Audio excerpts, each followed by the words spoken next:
Hello, my name is Reagan Enslow. At my own birthday party, my parents stood in front of everyone, smiling, and gave my sister a $300,000 check to buy her dream home. And then, with that same smile, my father turned to me and said, "At least one of our daughters isn't a failure." That night, I walked out and erased every trace of them from my life.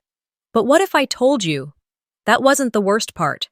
What if the real betrayal wasn't the check or the public humiliation, but the years before that? The erased inheritance, the stolen work, the fake apology used to polish their image. They didn't just forget me, they tried to rewrite me. But what they didn't expect is that I kept every receipt. Would you stay in a family that calls you a failure while cashing in on everything you built? Let me tell you what happened next. I drove up the long driveway of my parents' home in Rye, New York, watching the windows flicker with candlelight. It should have felt familiar. This was the house where I had learned to ride my bike, where my grandmother used to bake peach cobbler in the summer. But stepping out of my car tonight felt like walking into someone else's life. The front porch smelled of jasmine, Celine's favorite, and the speakers on the patio were playing a playlist I knew she curated from her Instagram stories. It was my 35th birthday, but even the air tasted like her perfume. I stood there for a moment, adjusting my coat, and whispered under my breath, "Even my birthday smells like her perfume." Inside, the house had been transformed. Tables draped in cream linen lined the living room, each topped with white roses, Celine's roses. Guests mingled with champagne flutes, laughing politely. I noticed how people looked right past me, as if I were an event planner, not the reason for the gathering. My mother, Vera, swept by in a silk dress, her hands full of place cards. "Reagan, darling, help yourself to the hors d'oeuvres," she said without looking at me, and moved on before I could answer. I slipped off my coat, smoothed my dress, and tried to smile at a couple I didn't recognize.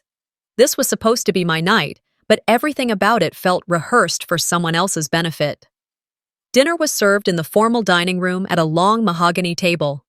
I sat halfway down on the left, opposite a man from my father's investment firm who didn't know my name. The silverware glinted under the chandelier, the wine tasted expensive and heavy, and yet I felt like a guest at someone else's wedding.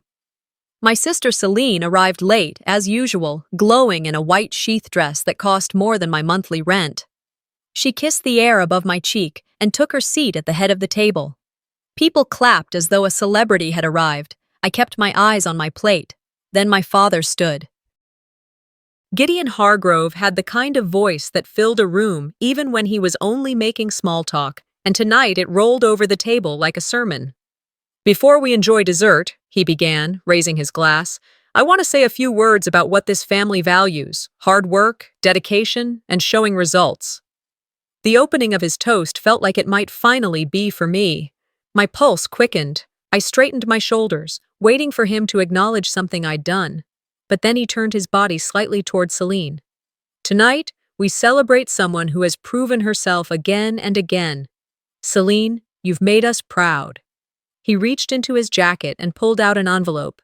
"To help you settle into your new home," he said, handing it across the table. $300,000, a small token for a big future. The room erupted in applause, cameras clicking, champagne glasses clinking. Celine beamed, pressing a hand to her chest. I sat frozen, my fork poised in midair. My name hadn't been spoken once, no mention of my birthday, no gesture of recognition. It was as if I had dissolved into the wallpaper. I forced myself to take a sip of wine, hoping it would steady my hands. Across the table, a woman in a navy dress leaned toward me. "So, Reagan, what are you up to these days? Still doing that gardening thing?" Her tone was friendly enough, but it cut like a blade. I opened my mouth to answer, to explain about the community garden project I'd been expanding in Yonkers, but my father's voice boomed over mine. "She's figuring things out," he said with a chuckle, patting the air. "Late bloomers still bloom, eventually." A ripple of laughter circled the table. The sting landed deeper than any insult. In one line, he had reduced my years of work to a hobby and turned me into the evening's punchline. I pressed my napkin into my lap until my knuckles whitened. My mother caught my eye but quickly looked away, smiling at a donor from the local museum. Celine laughed softly at something whispered in her ear. The room carried on as though nothing had happened, but my ears rang with silence. I excused myself, pushing back my chair so gently no one turned to look. Carrying my wine glass as a shield, I walked down the hall to the guest bathroom and locked the door.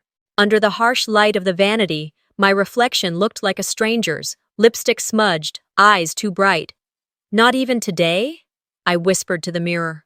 I tried to breathe evenly, counting the tiles on the floor like I used to do during my grandmother's sermons in church. From the bathroom window, I could see the party continuing without me. Celine holding up the envelope for a photograph, my parents flanking her like proud benefactors. For a moment, a memory flickered. Me, at 8 years old, kneeling in the soil behind this very house, planting tulip bulbs while Celine practiced piano inside. My grandmother had said then, "Some flowers bloom unseen but last longer." The thought steadied me. I unlocked the door and walked back through the hall. No one noticed me slipping toward the front entrance. In the foyer, a young caterer glanced up, surprised. "Leaving already, ma'am?" he asked softly. I nodded. "It's been a long day," I said, managing a small smile. Outside, the night air was cooler than it had been when I arrived. The jasmine scent had thinned out, replaced by the smell of damp earth. I walked down the steps slowly, listening to the muffled applause drifting from the dining room. In my car, I sat for a moment with my hands on the steering wheel, feeling the weight of everything I wasn't going to say. Then, one by one, I deleted my parents' contact information from my phone. It wasn't rage. It was a quiet decision, the kind you make when you realize the begging has gone on too long. "No more begging to be seen," I murmured aloud, the dashboard lights casting my face in soft blue. I started the engine and pulled out of the driveway without looking back, the gravel crunching like punctuation at the end of a sentence. The drive back from Rye had been long and quiet, the kind of quiet that stretches across miles and makes you confront yourself. By the time I reached my apartment in Yonkers, the sky had already turned a pale gray, hinting at rain. I parked in the narrow lot behind my building, carried my small overnight bag upstairs, and shut the door without turning on the lights. The echo of last night's applause still rang faintly in my ears. This morning, sunlight slanted weakly through the blinds. My kitchen smelled of old coffee grounds and the faint sweetness of a cake I hadn't touched. Someone from work had dropped it off as a birthday gift. Unopened cards sat in a neat pile on the counter next to my phone, like unopened truths. I wrapped my hands around a mug of hot coffee and stared at the steam. The night before felt like a movie I had watched but not lived, the details blurry and out of focus.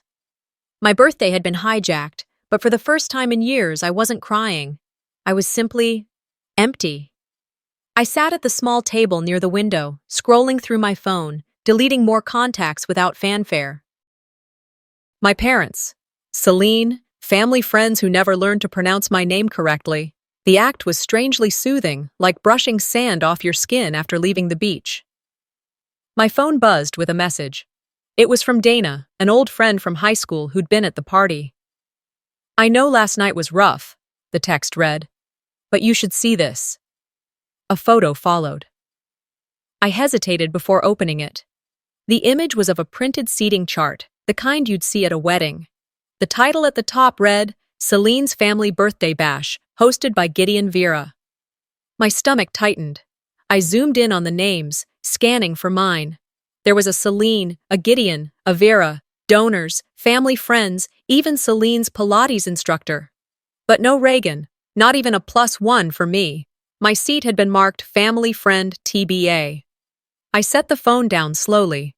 "Even my seat didn't belong to me," I murmured, my voice steady but low. The words weren't bitter. They were factual.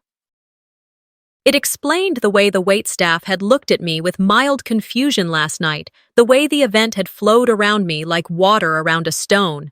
I wasn't an afterthought. I wasn't a thought at all. I sipped my coffee and stared at the photo again. Memories unspooled behind my eyes, uninvited but sharp. High school graduation, Celine on stage in a white gown, shaking hands with the principal while I stood off to the side, taking pictures for the family scrapbook. Thanksgiving dinners, place cards with everyone's name in calligraphy except mine. My chair always folded into the corner. My first community award for the garden project in Yonkers, which had made the local news. I had called my parents that night, eager to share. They had been too busy, and then, months later, my mother had posted about Celine's charity gala instead. These things weren't mistakes. They were habits, and habits reveal truths. I stood up and walked into the living room. A box labeled Photos sat on the shelf. I pulled it down, flipping through old albums. In the family Christmas photo from 1998, Celine sat on Gideon's lap holding a puppy. I stood behind the armchair, cropped by the edge of the frame. In another, Celine and my parents smiled at a fundraiser while I balanced trays of hors d'oeuvres in the background. I'd been asked to help out that night because they were short on staff. Invisible was my default setting. Closing the album, I felt something shift inside me. Not anger, but clarity. This wasn't about a single evening. This was a pattern, and patterns don't change because you hope harder. I walked back to the kitchen, opened my phone, and began methodically leaving the family group chats. One by one, the cousins, the Hargrove Women's Circle. My mother ran like a private club. The holiday plans thread, where I was always the last to know anything. Then I opened my email. There was a reminder from my mother's assistant about an upcoming charity gala at the Rye Country Club. It would be wonderful if you could show face, it said. I clicked decline and deleted it without replying. My hands moved calmly, decisively. I went to my bedroom closet and took down another box, heavier, marked family. Inside were old letters, a faded sash from my 1 year on the debate team, a few photographs of my grandmother Eunice holding me as a baby. I began to sort through them, placing what I wanted to keep into a smaller container and the rest into a bag for storage. This wasn't a purge born of rage. It was a reclamation. In the bottom of the box lay an envelope I didn't recognize. It was cream-colored, sealed with a small sticker of a tulip. I opened it carefully. Inside was a birthday card from my grandmother, dated years ago in her slanted handwriting. You were always seen, even if they never said it. My throat tightened, but no tears came. Instead, a calmness settled over me like warm sunlight. I closed the box and pushed it gently aside. Time to go build something that can't be erased, I whispered, hearing my own voice echo softly in the quiet apartment. I stood up, poured the remaining coffee down the sink, and looked around my small, sunlit kitchen. Outside, the city buzzed with a life that didn't know my family's name. That anonymity felt like a beginning, not an exile. I shut the box from the night before, still feeling the faint indentations of my grandmother's handwriting against my fingertips. Even now, it was as if the paper itself carried her presence, soft, fragile, but persistent. You were always seen, she had written in one of the last notes she sent me. The words clung to me like the fading echo of a song you can't quite hum. True or not, I wanted to believe them. But they left a strange ache, a sense of something unfinished. Morning light streamed across my kitchen table in thin, steady bands, picking out every surface, illuminating a stack of papers I had ignored for months. Old bills, tax forms, a file labeled legal. Dust along the edges caught the light like frost. Almost without thinking, my hand drifted toward it, like muscle memory, like some quiet instinct was guiding me. Inside, beneath a tangle of bank statements and envelopes, was a slim manila folder. It didn't belong there. Not with the utilities and the reminders of rent. It was heavier in my hands than it looked. My breath slowed as I opened it. The letterhead was from a law office in White Plains. The date, 2 months before Eunice died. My grandmother's attorney. A block of text stood out, highlighted in yellow. Pursuant to her updated estate plan, Ms. Eunice Abbott has requested that Ms. Reagan Enslow be removed as a beneficiary effective immediately. Removed. Effective immediately. The language was clinical, but it landed like a punch to the ribs. This wasn't a vague omission at a dinner party. This wasn't someone forgetting to include me in a group photo. This was legal ink. Notarized. Final. A decision someone had not just made, but fought to make. I pressed my palm against the table to ground myself, but the wood felt unsteady beneath my hand. Memories flickered, sharp and disjointed. 2 years earlier. The hospice in Westchester. sterile corridors smelling of antiseptic and lavender lotion, I had brought fresh flowers for Eunice, hydrangeas, her favorite. She was thinner then, her hair pulled back, but her eyes still bright and watchful.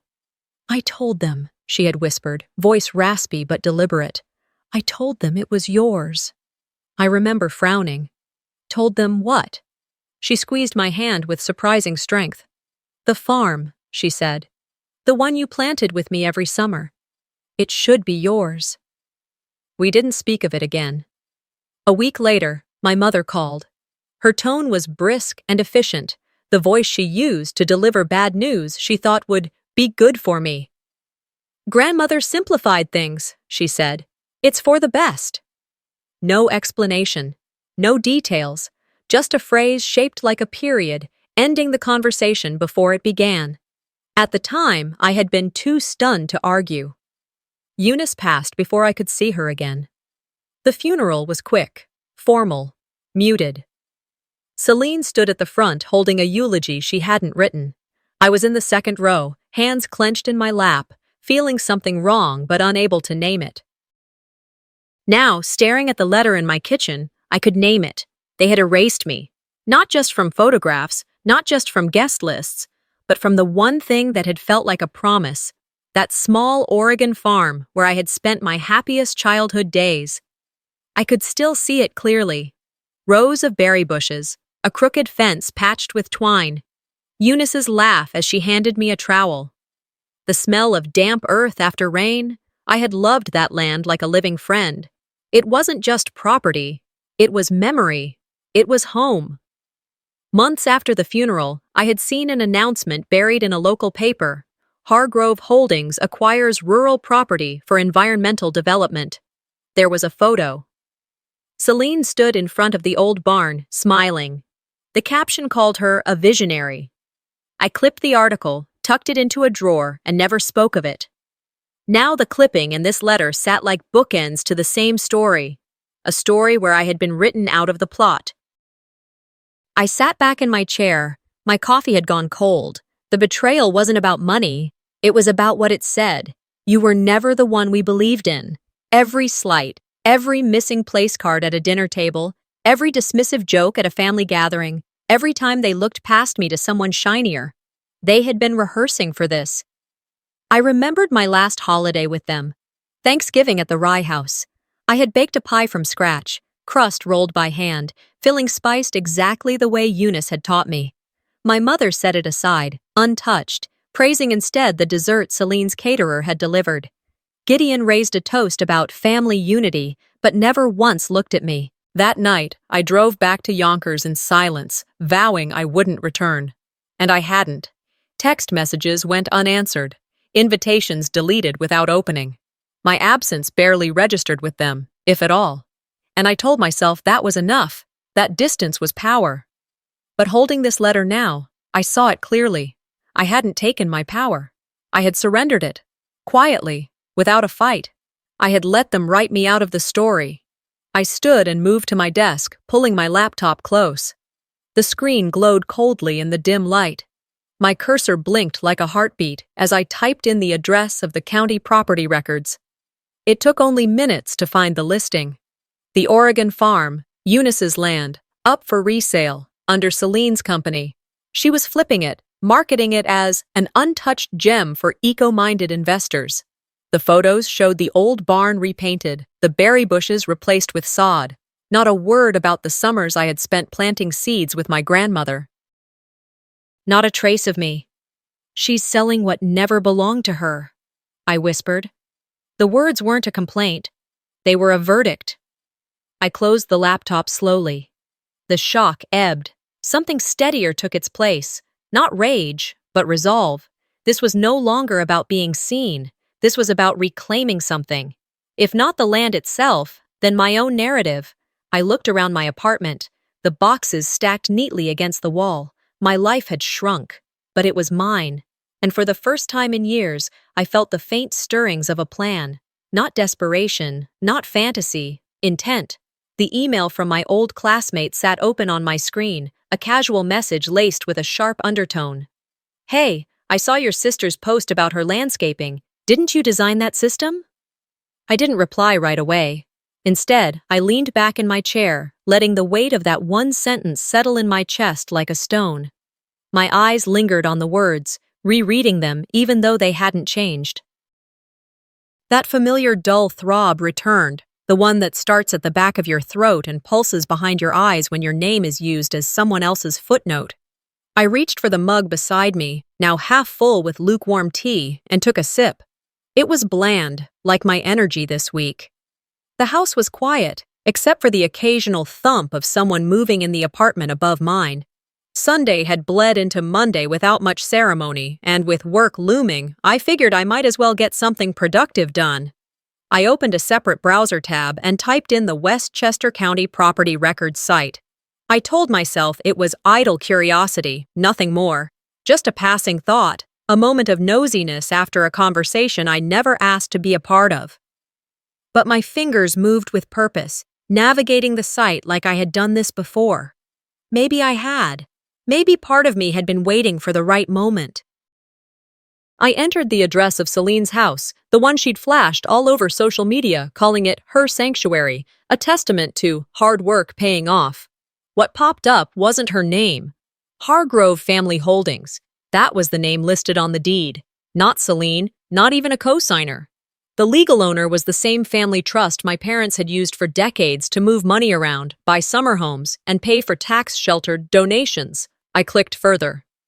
The mortgage had been signed by Gideon and Vera Hargrove. Celine wasn't listed on the loan, on the deed, or anywhere that mattered. She was a tenant. She lived there. But she didn't own it. The air in the room seemed to shift, cooler somehow.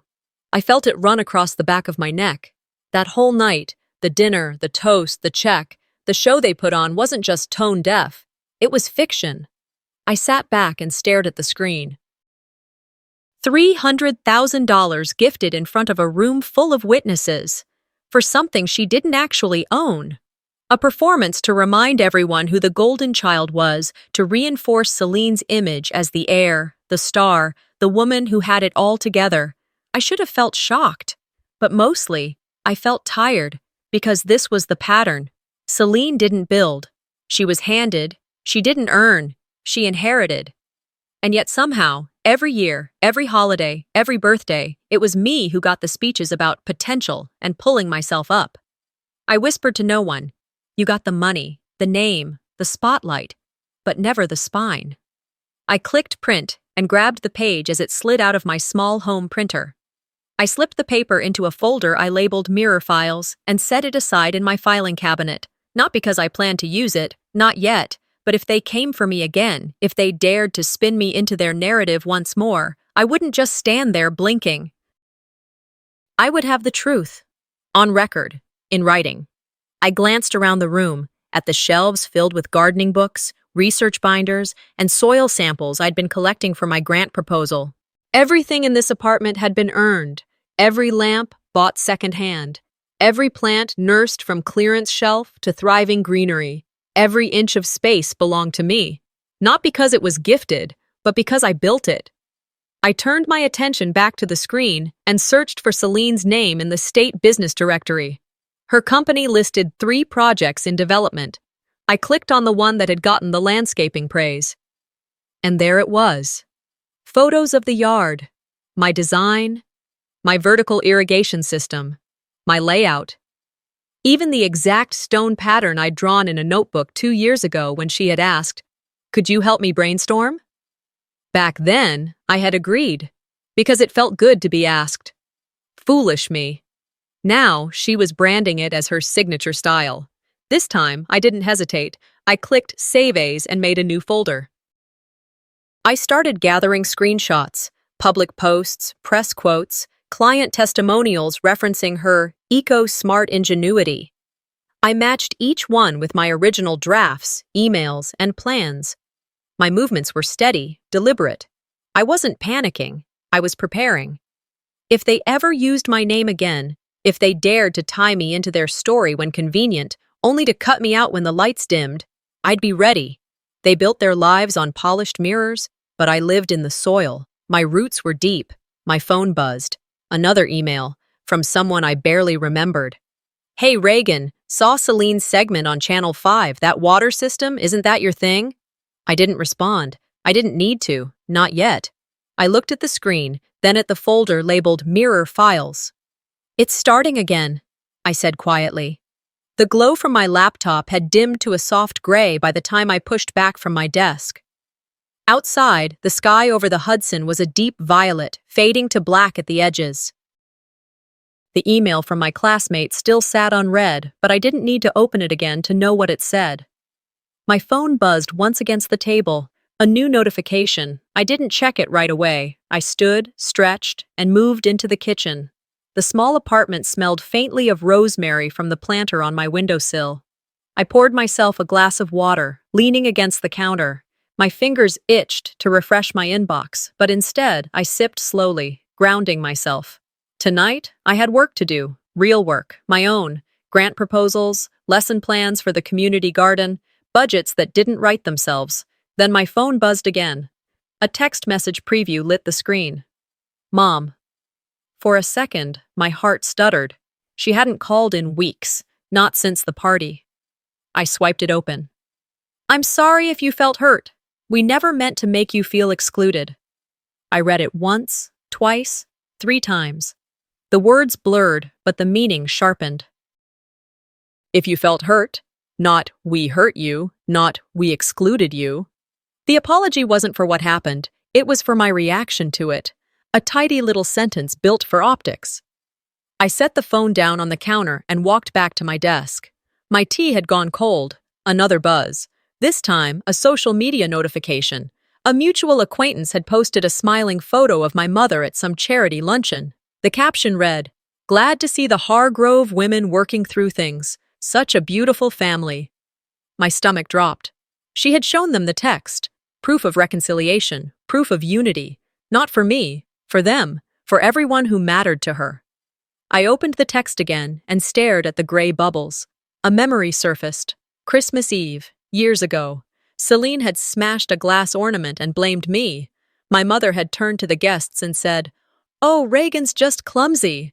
I'd stood there, shards at my feet, my cheeks burning. She'd never corrected it. But she'd smiled for the photos. I typed a reply, my thumbs steady. If you're reaching out for peace, say what you're really sorry for. Don't use me to clean your image. I didn't hit send. Not yet. Instead, I opened the photo folder on my phone and scrolled through pictures of the community garden. The rows of tomatoes, the compost station built from reclaimed wood, the kids laughing as they planted seeds. This was real. This was mine. I posted one photo to my own account. No caption at first.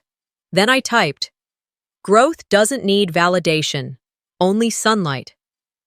I hit post and set the phone down. It felt like a small exhale, a space cleared in my chest. The phone rang. I answered without looking. "Hey, stranger." Imani's voice came through. She was my old college friend, the one person who never bought into the Hargrove myth. "You sound tired." "I'm fine," I said. My voice was even, but my hands were still tense. "I saw your mom's post." "You okay?" I laughed, a short, humorless sound. "She's apologizing to her audience, not me." Imani went quiet for a second. "You don't have to let them keep doing this, you know." "I'm not," I said. "If they use my name again, I won't stay quiet. I'll remind them who built what." "You sound different," she said. "Stronger." "I'm done playing along," I replied. We talked for a few minutes about the garden, about her new job, about mundane things, normal things. After we hung up, I felt steadier. I turned back to my desk. The grant application waited, half finished. I started typing, words flowing easier than they had in weeks. Each sentence about soil quality, irrigation systems, and community impact was a reminder. This was the work that mattered. My phone buzzed again. A notification from a gardening blog popped up. Feature, How Celine Hargrove Built Her Green Empire. I picked it up slowly. The photo on the article header was my design. The vertical irrigation system, the compost bins, the raised beds, all photographed at flattering angles. Her name in bold letters above mine. Again. That's the last time, I said aloud. The sound of my own voice surprised me, clear and final in the quiet room. I set the phone face down and closed my laptop. By the time the blog article about Celine's so-called Green Empire had finished loading, my hands were already off the keyboard. I didn't need to read every line to know what was coming. The glossy headline, the praise about her pioneering approach to urban gardening, and the photo beneath it, one of my vertical systems, down to the recycled irrigation pipe I had spent weeks designing. I sat back in my chair. The article blurred, but the fury was sharp. Not the type that made you throw things or scream into the void. This was cleaner, calmer, the kind of anger that makes you plan. It was early Monday morning, and instead of starting my usual rotation of grant applications and community emails, I opened a new browser window and typed in the name of an attorney I hadn't spoken to in almost a year, Marcus Lee. We'd met when I helped redesign a rooftop garden for his law firm in Midtown. He'd told me, half joking, "If anyone ever steals your work, you better call me before you cry about it." I wasn't crying. I was ready. 30 minutes later, I was on a Zoom call with him, camera off, voice steady. "Walk me through it," he said. I did. Every project Celine had claimed, every design she'd reposted without credit. The systems, the soil methodology, even the branding language. Sustainable roots, urban reach, a phrase I'd coined 2 years ago and published on my grant proposals. Marcus wasn't surprised. "Families are messy," he said, "but IP law isn't."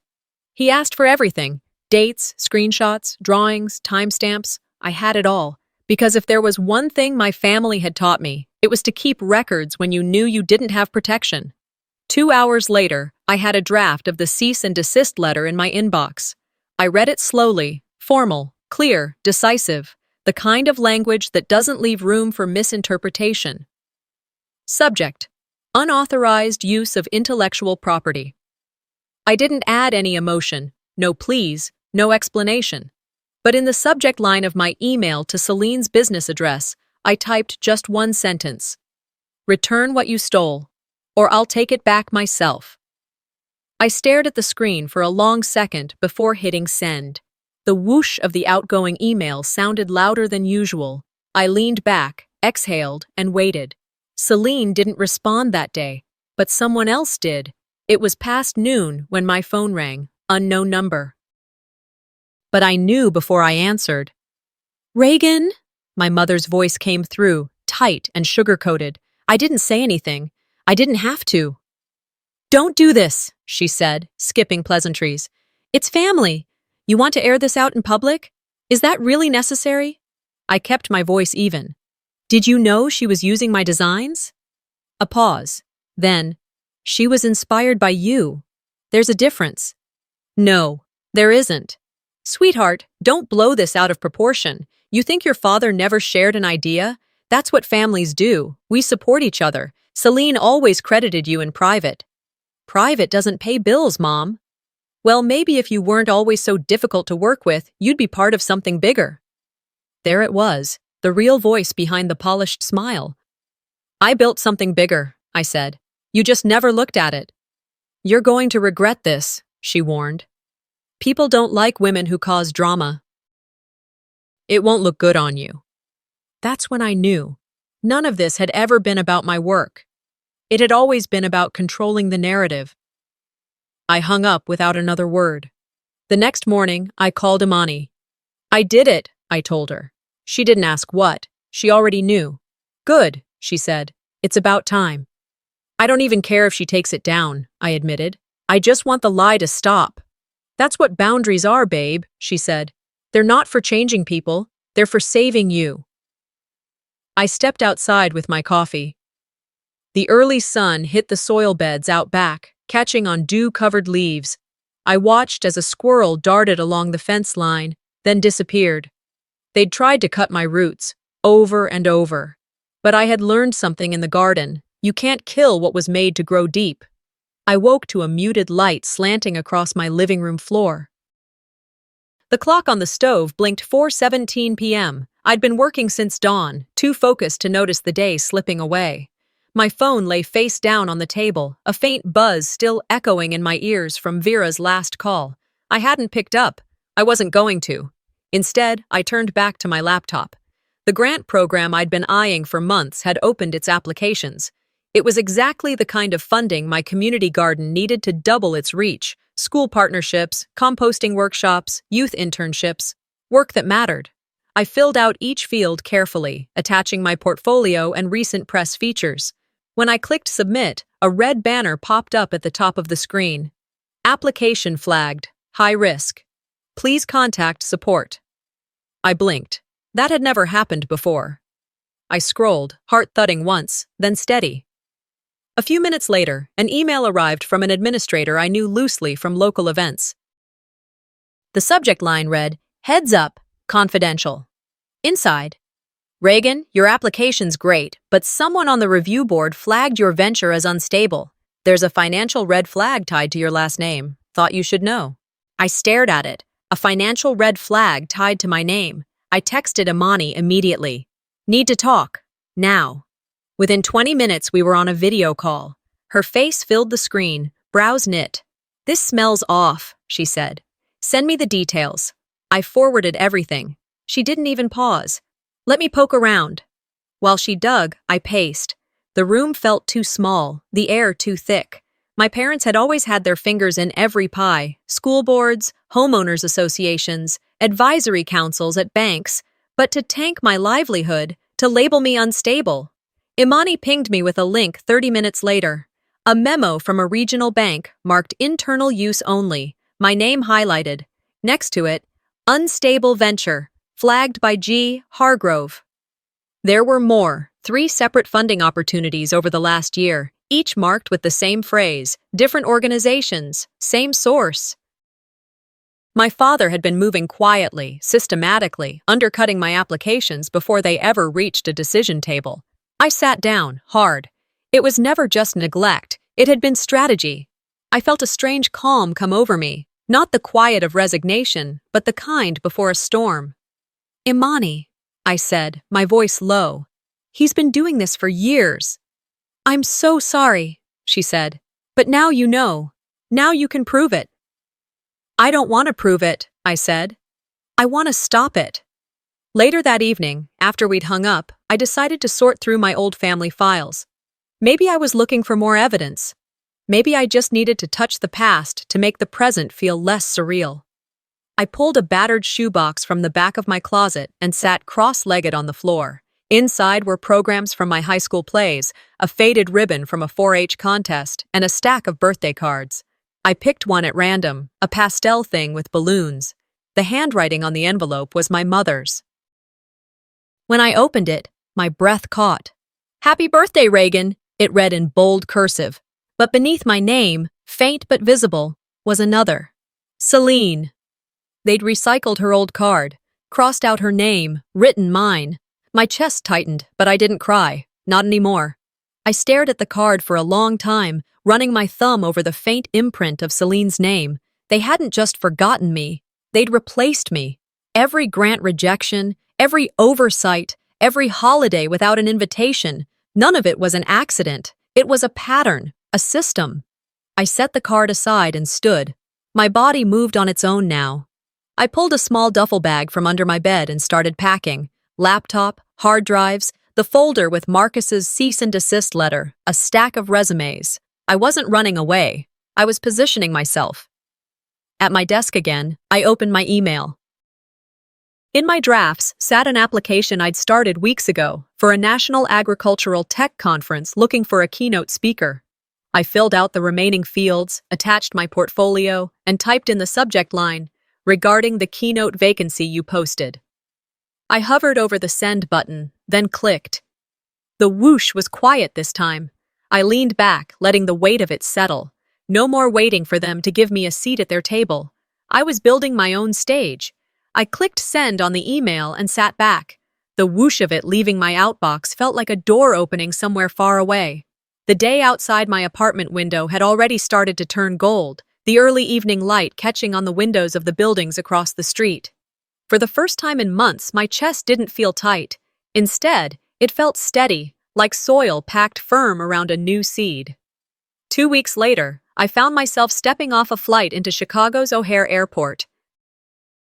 The National Urban Agriculture Summit badge hung around my neck, still warm from the printer. No family member had ever sent me here. No one had vouched for me. I'd been invited under my own name. The cab ride to the hotel was quiet, the city slipping past the windows like a film reel. I thought about every grant rejection, every quiet sabotage, and then about the portfolio I'd sent. They'd chosen me anyway. Friday evening, the lobby of the convention center buzzed with energy. Volunteers, vendors, academics, small-town farmers, big city gardeners. I joined the line at the registration table. "Name?" the woman asked without looking up. "Reagan Enslow," I said. She scrolled down the list, frowning slightly. "Rachel Enslow?" "No," I said, and felt my voice come out stronger than I expected. "It's Reagan. With power." Her head snapped up. Something in my tone must have landed. She smiled quickly, corrected the badge, and handed it to me. I clipped it to my jacket and walked inside. The auditorium smelled faintly of sawdust and coffee. Rows of seats curved toward the stage, where a podium stood under a banner reading, "Growing Cities, Feeding Futures." They'd asked me to speak at 7:30 p.m. It was 7:25. Backstage, a young stagehand approached me nervously. "They're ready for you." I took a deep breath. This was it. Not a grant proposal or a family dinner, but a stage. My stage. When I stepped into the light, the murmur of the audience dimmed. I placed my notes on the podium, but didn't look down. "I grew up in a house where the garden was a backdrop," I began. "A place for photos, for appearances.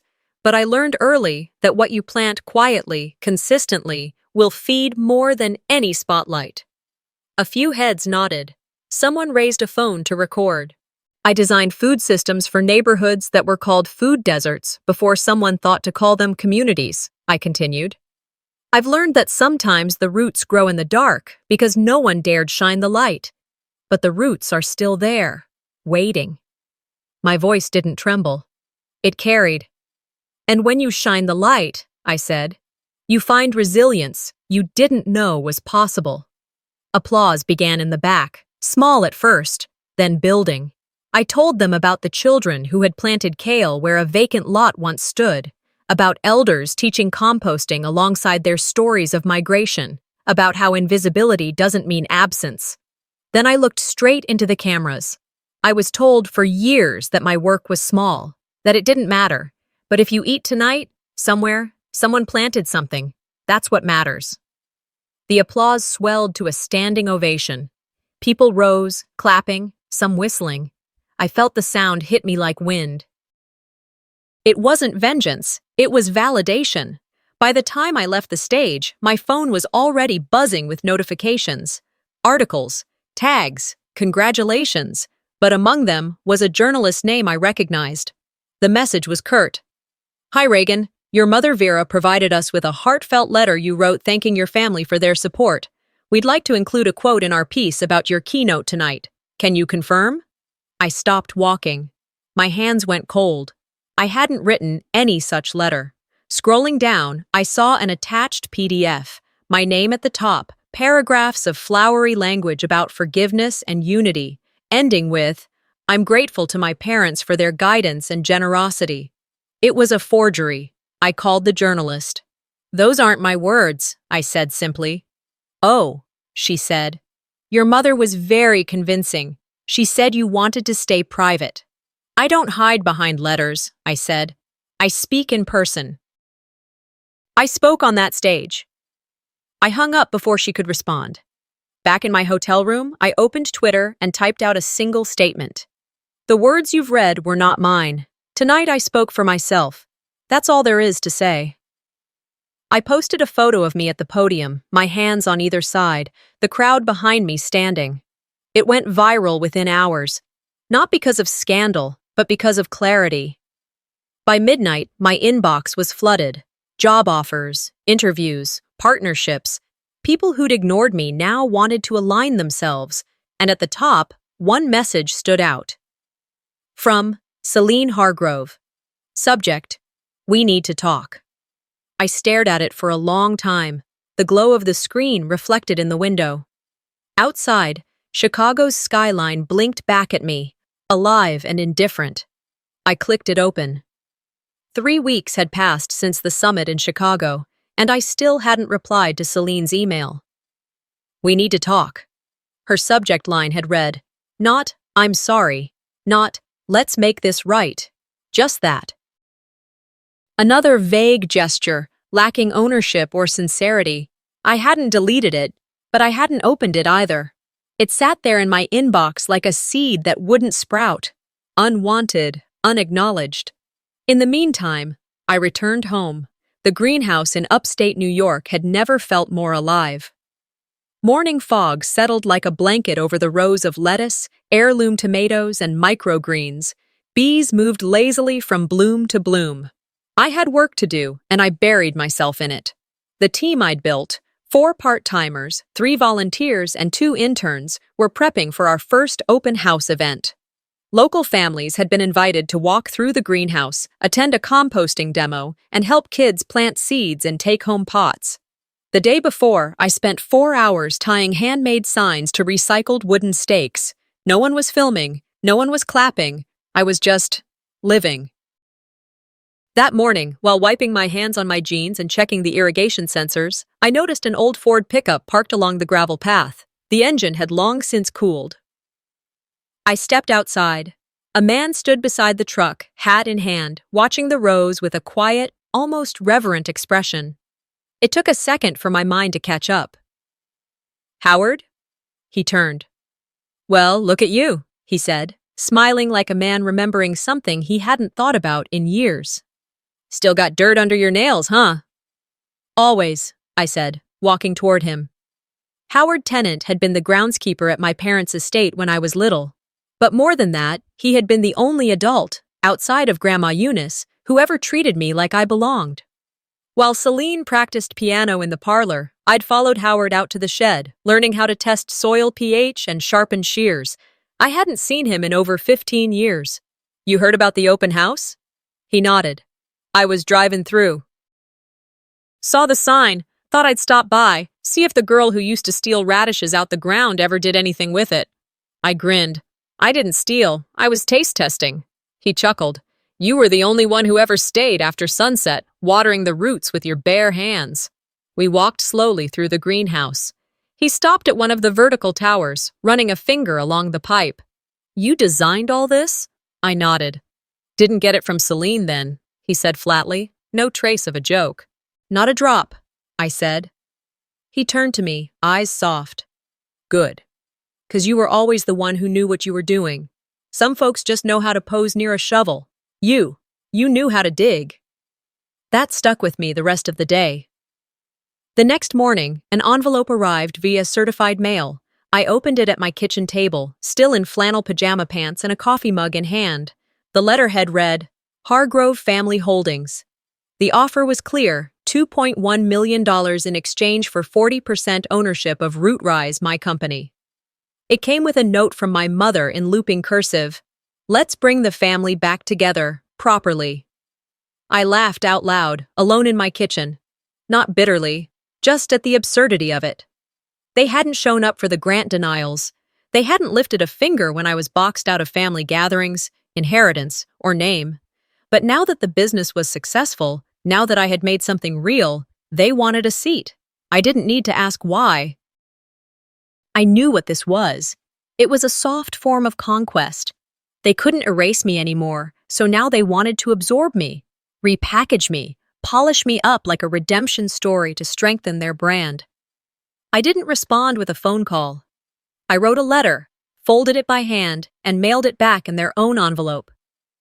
Inside, a single packet of seeds, and one line, written in black ink. "I plant where I'm free." The following weekend, the greenhouse filled with laughter and dirt-stained fingers. The open house brought in more families than we expected. A group of third graders ran laps between the planter rows while their parents asked how to start worm composting at home. Imani brought fresh scones and didn't stop talking about our upcoming collaboration with a school district in Poughkeepsie. At one point, a little girl with missing front teeth tugged at my shirt. "Did your mom help you do all this?" she asked. I crouched down, meeting her eyes. "No," I said. "But someone once gave me a shovel and told me I could dig."